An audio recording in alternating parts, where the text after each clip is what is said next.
আজ আমরা জানব স্থিতাবস্থা চুক্তি বা স্ট্যান্ড স্টিল এগ্রিমেন্ট কি।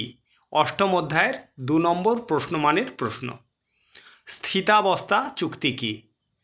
1947 খ্রিস্টাব্দের নভেম্বর মাসে ভারতের বৃহত্তম দেশীয় রাজ্য হায়দ্রাবাদের সঙ্গে ভারতের যে দ্বিপাক্ষিক চুক্তি স্বাক্ষরিত হয় তা স্থিতাবস্থা চুক্তি বা স্ট্যান্ড স্টিল এগ্রিমেন্ট বলে পরিচিত।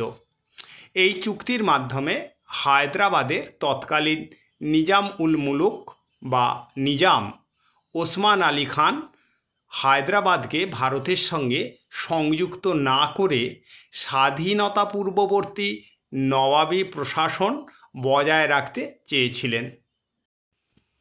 প্রায় 90% হিন্দু প্রজাবিশিষ্ট হায়দ্রাবাদের মুসলিম শাসক এই মিত্রতামূলক চুক্তির আড়ালে উগ্র সাম্প্রদায়িক ও ভারত বিরোধী IMI নেতা কাসিম রেজভির প্রভাবে পাকিস্তানে যোগ দেওয়ার ষড়যন্ত্র করেন।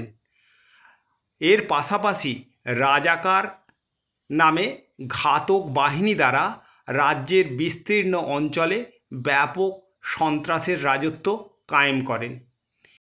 এরূপ পরিস্থিতিতে ভারতীয় সেনা অপারেশন পোলো অভিযান চালায় এবং হায়দ্রাবাদের নিজাম ভারত ভুক্তির দলিলে স্বাক্ষর করে।